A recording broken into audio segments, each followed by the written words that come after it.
यानी जो प्राणी जो होते हैं उनको हम लोग कैसे बाह्य सम्मित के बारे में देवगुहा से, बाह्य सम्मित से या सम्मित से हम लोग बांट रहे थे। मगर अब एक स्तर होता है आपका भ्रूणीय स्तर, इसके आधार पर भी आपको क्या होता है कि हम लोग जीवों को बांट सकते हैं। तो एक होता है द्विकोरिक व त्रिकोरिक संगठन, डाइब्लास्टिक और ट्राइब्लास्टिक भ्रूणीय स्तर। होता है आपका द्विकोरिक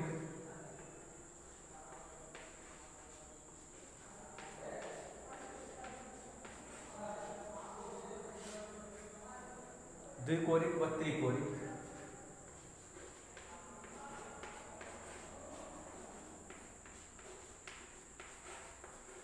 द्विकोरिक व त्रिकोरिक संगठन।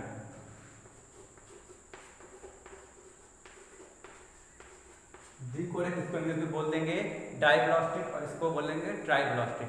तो भ्रूणीय स्तन के संगठन को दर्शाता है। जनन यानी अपने समान संतान उत्पन्न करना क्या कहलाता है? जनन कहलाता है। एक होता है आपका अलैंगिक जनन, एक होता है लैंगिक जनन। तो अलैंगिक जनन में क्या होता है? तो विपरीत जनक होंगे। उसके बाद क्या होगा? नर जनक क्या होगा? नर युग्मक बनाएगा और मादा जनक मादा युग्मक बनाएगा। फिर क्या बनेगा? आपका युग्मनज बनेगा, यानी नर युग्मक और मादा युग्मक ये क्या करेंगे? आपस में फ्यूज होंगे और युग्मनज बनेगा। क्या बनेगा? युग्मनज बनेगा। ये क्या बनेगा? युग्मनज बनेगा। और जब युग्मनज बन जाएगा तो एक कोष की संरचना बनेगी। एक कोष की संरचना युग्मनज बनेगा, तो युग्मनज से एक कोष की संरचना, फिर उससे क्या होगा? द्विकोष्ठीय संरचना हो जाएगी, यानी द्विकोरिक संरचना डाइब्लास्टिक हो जाएगी। फिर उससे चार कोष्ठीय संरचना बनेगी। क्या बनेगी? चार कोष्ठीय संरचना बन जाएगी। फिर 4 से 8, 8 से 16, 16 से 32, फिर 4, 4 से 8, फिर 8 से 16, फिर इसी तरह क्या होगा? सेल डिवीजन होता रहेगा।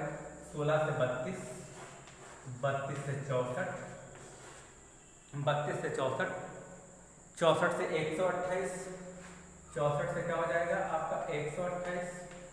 इसी तरह आगे 128 से 256, 128 से 256, 256 से 512, 512 से 1028। ये है आपका।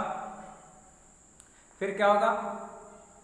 मतलब कि इस तरह से आपका बढ़ता चला जाएगा। फिर मल्टीपल टाइम में ये ग्रोथ करता जाता है और सेल की संख्या बढ़ती जाती है। एक समय ऐसा आता है जब इतनी कोशिकाएं बन जाती हैं, वो सारी कोशिकाएं व्यवस्थित होकर अस्तर का निर्माण करती हैं।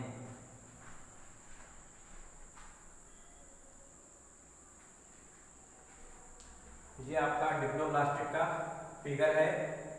ये आपके दो, जब सेल डिवीजन होगा तो दो स्तर बनेगा। एक स्तर ये, एक स्तर ये, मतलब ये एक होगा 1 2, ये दो स्तर बनेगा 1 2। और ये खाली स्थान को मीजोग्लिया कहते हैं। इसको डिप्लोब्लास्टिक बनेगा। बाह्य त्वचा यानी एक्टोडर्म और अंतःत्वचा यानी एंडोडर्म, मतलब ये डाइब्लास्टिक होगा। डाइब्लास्टिक के बाद अब हम लोग अगला देखेंगे त्रिकोरिक यानी 3 स्तर पे। 2 स्तर का था डाइब्लास्टिक, द्विकोरिक, अब हम लोग त्रिकोरिक देखेंगे। यहाँ पर इधर तो देख लेंगे त्रिकोरिक यानी 3 स्तर का देखेंगे। आइए देखते हैं।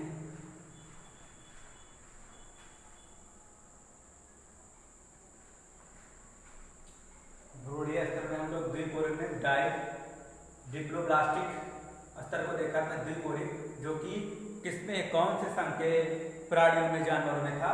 ओरिफेरा व सिलेंड्रेटा में क्या था? द्विकोरिक यानी डिप्लोब्लास्टिक स्टेज पाई जाती थी।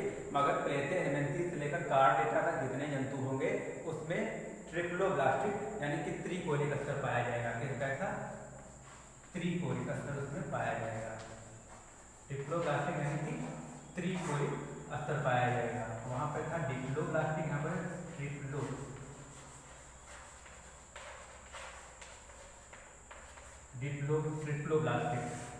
ट्रिप्लोब्लास्टिक त्रिकोरिक स्तर पाया जाएगा। किसमें? संघ प्लेथियल मेंसिस से लेकर के कार्डेटा तक जितने, इसमें यहाँ पर ये बाह्य त्वचा एक्टोडर्म और ये अंदर की अंतःत्वचा एंडोडर्म और ये बीच वाली मध्य त्वचा मीजोडर्म कहलाएगी। तो यहाँ पे इसमें प्लेथियल से मतलब संघ प्लेटिहेल्मिन्थीस से लेकर के कार्डेटा तक की कितने त्रिकोणिक स्तरीय स्टेज मतलब त्रिकोणिक स्तर का भ्रूणीय स्तर पाया जाता है। डिप्लोब्लास्टिक लेयर पाई जाएंगी भ्रूणीय स्तर में, और इसमें भ्रूणीय स्तर में आपका पोरीफेरा से लेकर के सिलेंट्रेटा तक के जितने जालर हो गए उसमें डिप्लोब्लास्टिक यूकेरियोट का भ्रूणीय स्तर पाया जाएगा। ये था भ्रूणीय स्तर के आधार पर प्राणियों के बांटना। इसके बाद अगले दिन हम लोग अगली वीडियो में अगली प्राणी जगत की बात करेंगे, मगर अगले टर्म को देखेंगे अगले दिन अगली वीडियो में।